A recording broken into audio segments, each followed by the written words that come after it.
जहां पर इस वक्त बीएसपी अध्यक्ष मायावती प्रेस कॉन्फ्रेंस कर रही हैं।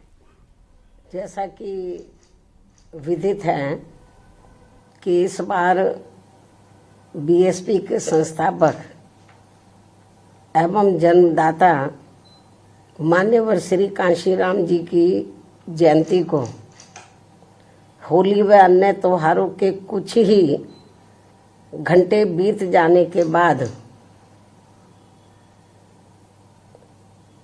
दिनांक 15 मार्च को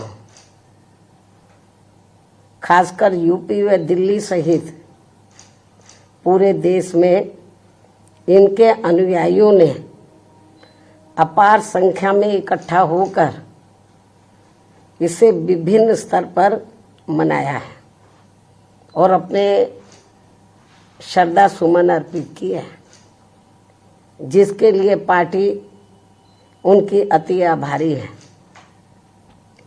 साथ ही होली सहित अन्य विभिन्न त्योहारों के बीच इस बार मान्यवर श्री कांशीराम जी की जयंती जिस अति उत्साह व जोश के साथ मनाकर उनके अनुयायियों ने अपनी पार्टी को हर स्तर पर मजबूत बनाने का तथा उनकी एकमात्र उत्तराधिकारी व पार्टी की राष्ट्रीय अध्यक्ष का अपने पूरे तन मन धन से साथ देने का जो संकल्प लिया है, तो उसने पार्टी को मजबूती देने के लिए मेरे हिम्मत व हौसले को कई गुना और ज़्यादा बढ़ा दिया है,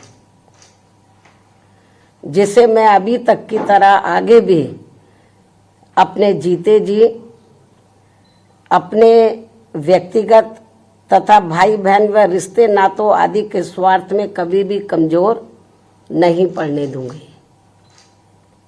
वैसे भी मेरे भाई बहन व अन्य रिश्ते नाते आदि मेरे लिए केवल बहुजन समाज का ही एक अंग है, उसके सिवाय कुछ भी नहीं है। इसके अलावा पार्टी व मूवमेंट के हित में बहुजन समाज के जो भी लोग अपनी पूरी ईमानदारी व निष्ठा से कार्य करते हैं, तो उन्हें पार्टी में जरूर आगे बढ़ने का मौका दिया जाएगा और इस मामले में मेरे रिश्ते नाते आदि भी आड़े नहीं आएंगे।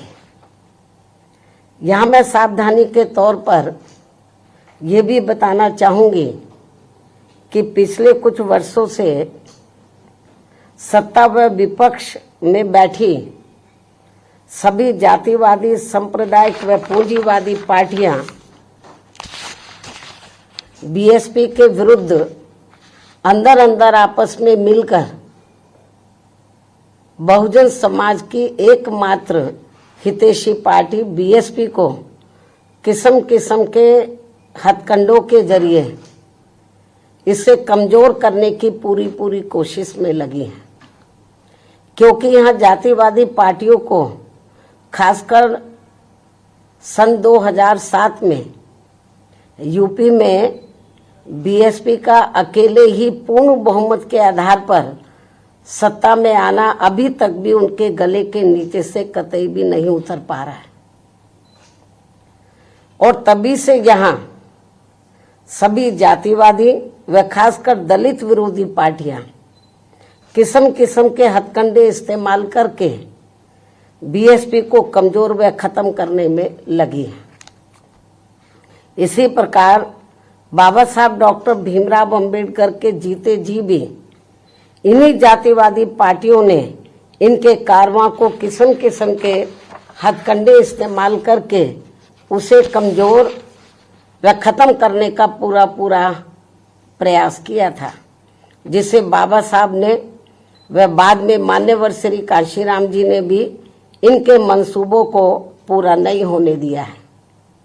और अब मैं भी अपने बहुजन समाज के बलबूते पर इनके इस मंसूबे को किसी भी कीमत पर पूरा नहीं होने दूंगी। ये मेरा पार्टी के लोगों को वायदा है, जिसके लिए मुझे अपने बहुजन समाज का हर स्तर पर साथ मिलना भी बहुत जरूरी है और अच्छी बात यह है कि बहुजन समाज पूरे तन मन धन के साथ अब मेरे साथ खड़ा है, अभी भी खड़ा है। इतना ही नहीं बल्कि दलित व अन्य उपेक्षित वर्गों के लोगों को ये मालूम है कि ये लोग यूपी में बीएसपी की पूर्ण बहुमत की सरकार बनने से पहले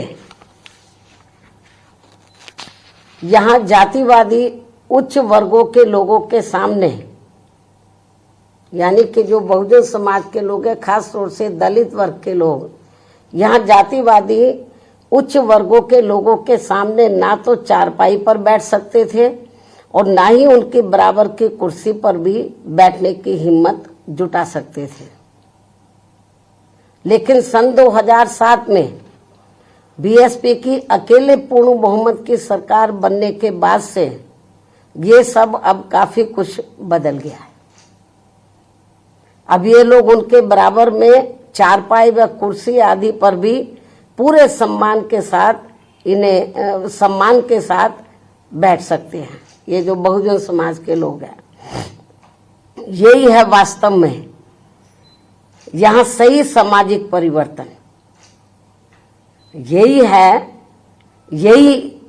है वास्तव में यहाँ सही सामाजिक परिवर्तन, जिसे मेरे नेतृत्व में बनी बीएसपी की सरकार ने लाया है। लोग सामाजिक परिवर्तन की बहुत बात करते हैं, लेकिन उसको धरातल पे कभी उतारते नहीं हैं। लेकिन मेरे नेतृत्व में सन 2007 में जब अकेले पूर्ण बहुमत की सरकार बनी तो इसे मैंने धरातल पे उतारा है, जिससे यहाँ यूपी में हमारे संतों, गुरुओं व महापुरुषों का काफी हद तक सपना साकार हुआ है, जिसकी वास्तव में पूरी देन मान्यवर श्री कांशीराम जी की है। और ये सब यहाँ समाज में परिवर्तन लाने के मामले में इतिहास के पन्नों में जरूर लिखा जाएगा। इसके साथ ही बीएसपी की सरकार ने ही यहाँ यूपी में इन वर्गों के लोगों को, यानी कि बहुजन समाज के लोगों को काफी हद तक अपने पैरों पर खड़ा किया है। अपने संतों, गुरुओं व महापुरुषों को भी विभिन्न स्तर पर पूरा आदर सम्मान दिया गया है, जिसे लोग कभी भी नहीं भुला पाएंगे। लेकिन ये सब यहाँ सभी जातिवादी पार्टियों के गले के नीचे से अभी तक भी नहीं उतर पा रहा है। इसलिए अब वे इन वर्गों में से स्वार्थी किस्म के लोगों को आगे करके उनके जरिए विभिन्न नाम पर अनेकों छोटे छोटे संगठन व पार्टियां आदि बनवा के बीएसपी की इस ताकत को बांटकर इसे कमजोर करने में लगे, जिनसे बहुजन समाज के लोग जरूर सचेत रहे। यही समय की मांग है और यही पार्टी व मूवमेंट के हित में इनका सही कदम भी होगा, यदि हमारे लोग सचेत रहते हैं। इसके अलावा यहाँ मैं ये भी कहना चाहूंगी कि देश के प्रधानमंत्री बीच बीच में अपनी खुद की गरीबी का तो जरूर उल्लेख करते रहते हैं, लेकिन इन्होंने दलित व अन्य उपेक्षित वर्गों के लोगों की तरह यहाँ कभी भी कोई जातीय भेदभाव नहीं झेला है, जो ये सब हमारे संतों, गुरुओं व महापुरुषों ने समय समय पर झेला है, जिसे अभी भी इनके अनुयायी काफी हद तक झेल रहे हैं। इसलिए पार्टी के मिशनरी व परिपक्व लोगों से आज मेरी ये भी पुरजोर अपील है कि वे ये सभी जरूरी बातें अपने बच्चों व खासकर युवा पीढ़ी को जरूर हमेशा बताते रहें, जिनको तैयार करने की भी वास्तव में सही जिम्मेवारी इन्हीं लोगों की ही है। इस उम्मीद के साथ ही अब मैं पुनः होली आदि के त्योहारों के बीच में इस बार मान्यवर श्री कांशीराम जी की जयंती बड़े जोश व उत्साह के साथ मनाकर इनके अनुयायियों ने जो इनको अपना पूरा आदर सम्मान दिया है तथा मेरे साथ साथ इनके करोड़ों अनुयायियों का भी काफी हौसला बढ़ाया है, उन सभी का हार्दिक दिल से आभार प्रकट करते हुए अब मैं अंत में यही कहना चाहूंगी कि इस समय संसद सत्र चल रहा है, यह आप लोगों को मालूम है, जिसमें देश में आम जनहित के मुद्दों पर कम बल्कि अपने अपने स्वार्थ में राजनीति करने पर ज्यादा जोर दिया जा रहा है, जो ये अति चिंता की बात है। साथ ही पिछले कुछ समय से वक्फ बोर्ड पर भी सत्ता व विपक्ष द्वारा जो राजनीति की जा रही है, तो ये भी अति चिंता की बात है। और यदि ये मामला समय रहते आम सहमति से सुलझा लिया जाता तो ये ज्यादा बेहतर होता। केंद्र सरकार इस मामले में जरूर पुनर्विचार करे, सोच विचार करे, ये भी हमारी पार्टी के केंद्र सरकार से पुरजोर अपील है। इस उम्मीद के साथ ही अब मैं अपनी बात यहीं समाप्त करती हूँ। धन्यवाद। जय भीम व जय भारत।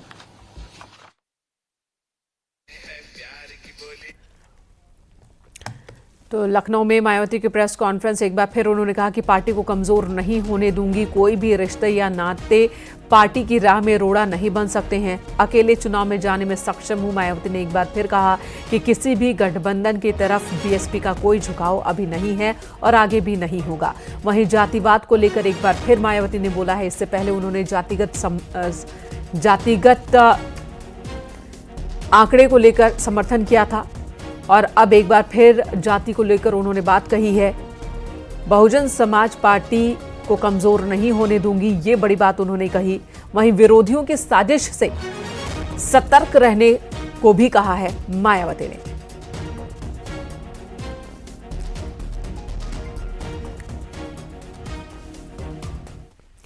और इससे पहले सीएम योगी आदित्यनाथ ने आज जनता दरबार में कहा कि किसी के साथ कोई अन्याय नहीं होगा। भू माफियाओं को लेकर भी उन्होंने एक बात कही। अगली खबर ही हम आपको दिखा रहे हैं भू माफियाओं से जुड़ी हुई, जहां पर गोरखपुर जनता दरबार के दौरान उन्होंने ये निर्देश दिया जब वो जनता दर्शन कार्यक्रम में थे, लोगों की फरियाद सुन रहे थे और इसी बीच किसी ने शिकायत की कि कैसे उनकी जमीन पर कब्जा किया गया। तो जमीन विवादों पर सख्त रुख अपनाते हुए सीएम योगी आदित्यनाथ ने निर्देश दिया कि जबरदस्ती कब्जा करने वालों के खिलाफ कानूनन कार्रवाई की जाए, भू माफियाओं के खिलाफ सख्त एक्शन लिया जाए। अधिकारियों को सीएम ने ये निर्देश दिए।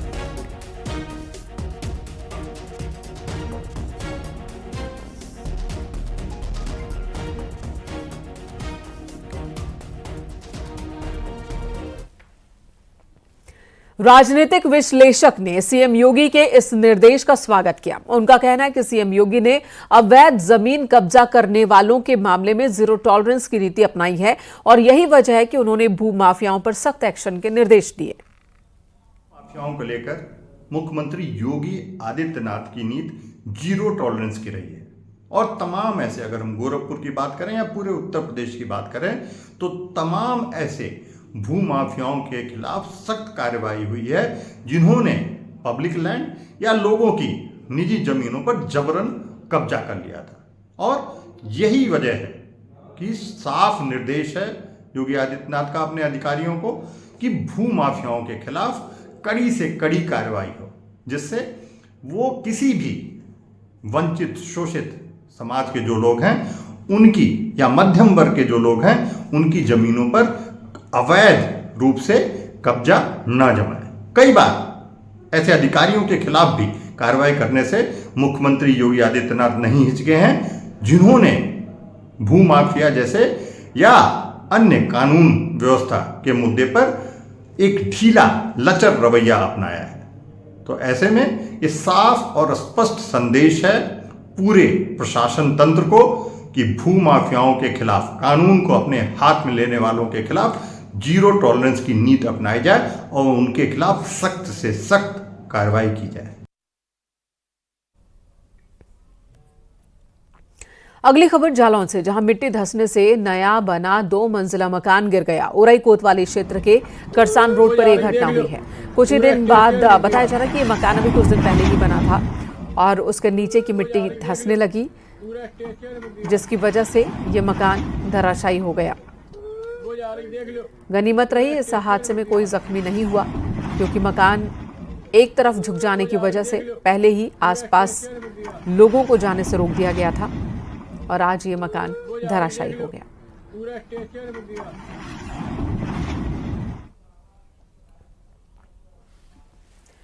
उधर बुलंदशहर के अनूप शहर में गंगा के टापू पर घड़ियाल दिखा, जिसके बाद हड़कंप मच गया। ये मामला कुंज घाट का है, जहां गंगा के बीच में रेत के टापू पर 12 फीट लंबा घड़ियाल धूप सेकता दिखा। घड़ियाल को देखने के लिए लोगों की भीड़ इकट्ठा हो गई। कुछ लोग नाव में बैठकर पहुंचे घड़ियाल को सामने से देखने के लिए, लेकिन जब तक वो पास पहुंचते तब तक घड़ियाल नदी में जा चुका था।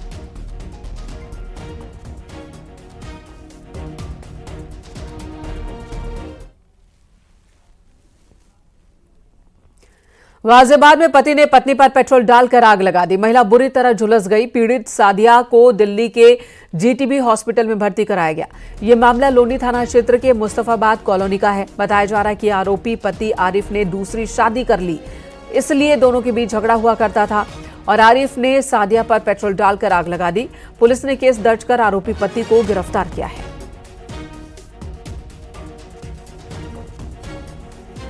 16/3/25 को एक वादी द्वारा थाना लोनी पर आकर सूचना दी गई कि उनकी बहन उम्र करीब 25 वर्ष को उनके पति आरिफ द्वारा पेट्रोल डालकर आग लगा दी गई है। इस सूचना के आधार पर तत्काल पीड़िता को अस्पताल भेजा गया, जहां डॉक्टरों द्वारा उनकी लोअर बॉडी में करीब 40 से 45% बर्न इंजरी होने की वजह से तत्काल उन्हें जीटीबी अस्पताल के लिए रेफर किया गया, जहां उनका उपचार प्रचलित है।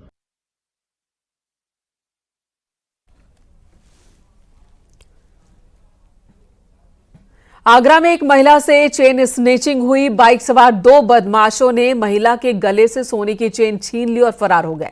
चेन स्नेचिंग की यह वारदात सीसीटीवी में रिकॉर्ड हुई है। घटना फतेहपुर सीकरी थाना क्षेत्र के कस्बे की है। सीसीटीवी फुटेज के आधार पर पुलिस लुटेरों की गिरफ्तारी की कोशिश में जुटी है।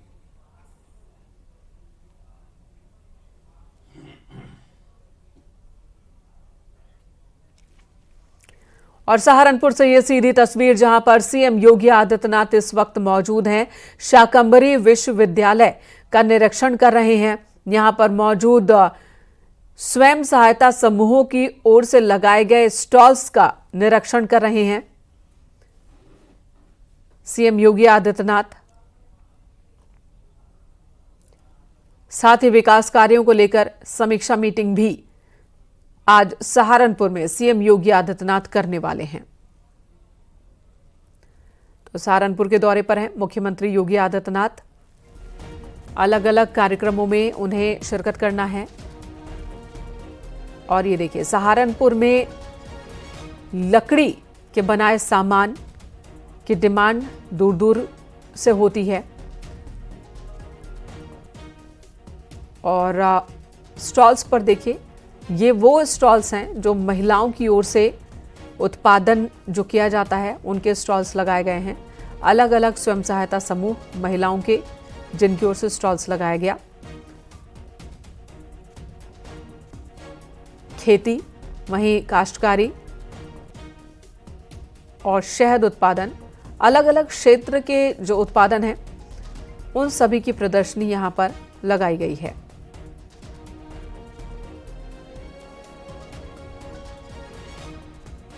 सीएम योगी आदित्यनाथ हर स्टॉल पर जा रहे हैं, जानकारी ले रहे हैं, ब्रीफ करते स्वयं सहायता समूह से जुड़े लोग जो अपने उत्पाद के बारे में जानकारी दे रहे हैं कि आखिर जो प्रोडक्ट है उसकी खासियत क्या है। मुख्यमंत्री अधिकारियों के साथ भी मीटिंग करने वाले हैं। इससे पहले उन्होंने सहारनपुर में मां शाकंभरी देवी विश्वविद्यालय के निर्माण को लेकर के बैठक में हिस्सा लिया और जानकारी ली।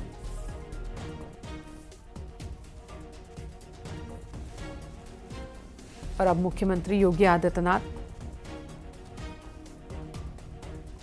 अधिकारियों के साथ भी मीटिंग करने वाले हैं, जो जिले में विकास कार्यों को लेकर समीक्षा करेंगे इस मीटिंग के दौरान। देवेश त्यागी हमारे सहयोगी इस वक्त हमारे साथ मौजूद हैं। देवेश, ये अलग अलग स्वयं सहायता समूह की ओर से स्टॉल्स लगाए गए हैं, जहां पर जो लकड़ी का व्यापार जो सहारनपुर का बहुत ही फेमस है। यहाँ पर बनाए गए जो लकड़ी के प्रोडक्ट्स होते हैं उनकी डिमांड दूर दूर से होती है, चाहे वो सजावट का सामान हो या फिर बर्तन हो लकड़ी से बनाए हुए, या फिर आप लैंप्स की बात कर लें, आईने की बात कर ले, जिनकी डिमांड दूर दूर से होती है। वो स्टॉल्स का निरीक्षण करते भी दिखे सीएम। और भी कई तरह के उत्पाद रखे हुए हैं। और क्या क्या कार्यक्रम है मुख्यमंत्री के? जी, मैं आपको बताना चाहूंगा, मुख्यमंत्री जी जब शाकंभरी विश्वविद्यालय पहुंचे तो वहां पर इस तरह के स्टॉल लगे हुए थे। और क्योंकि सहारनपुर जो है वुड कार्विंग का एक गढ़ है और यहाँ से जो उत्पाद हैं अन्य कई देशों में यहाँ से निर्यात होते हैं, उसी को लेकर स्टॉल लगे हुए थे। वह वहां से निरीक्षण करने के उपरांत मुख्यमंत्री जी सहारनपुर की पुलिस लाइन में लैंड किया। उन्होंने उसके बाद कार से वह जनमंच के लिए रवाना हो चुके हैं और जनमंच में वह जो ऋण वितरण कार्यक्रम है, उस लाभार्थी हैं, वो समारोह करने के उपरांत वह पीडब्ल्यूडी गेस्ट हाउस जाएंगे और उसके बाद वहां पर जो सर्किट हाउस में जो जनप्रतिनिधि हैं उनसे वार्ता करेंगे और उसके साथ साथ जो अधिकारी हैं जिले के उनसे समीक्षा बैठक करेंगे। उसके उपरांत वह मां शाकंभरी देवी दर्शन के लिए जाएंगे। जी जी, तो सर्किट हाउस में मीटिंग होनी है, बहुत अहम ये मीटिंग है। सहारनपुर के लिए सीएम योगी आदित्यनाथ का ये दौरा कितना महत्वपूर्ण है? क्या हासिल करने वाला है सहारनपुर? मैं आपको बताना चाहूंगा, सहारनपुर का जो कुल मिलाकर ये 2027 के चुनाव की एक तैयारी के तौर पर देखा जा रहा है, क्योंकि सहारनपुर जो इसकी शुरुआत पिछली बार भी सहारनपुर से हुई थी, दौरों की शुरुआत, और इस बार भी जिस प्रकार से मुख्यमंत्री खासा ध्यान रखते हैं सहारनपुर का और सहारनपुर में लगातार दौरों पे रहे हैं, यह उनके इस कार्यकाल में काफी दौरे इस बार कर चुके हैं और लगातार यहाँ योजनाओं को। और आज का दौरा भी बहुत ही महत्वपूर्ण है। युवा उद्यमियों को लोन का चेक भी बांटने वाले हैं सीएम योगी आदित्यनाथ और शाकंभरी देवी मंदिर में पूजा अर्चना भी करने वाले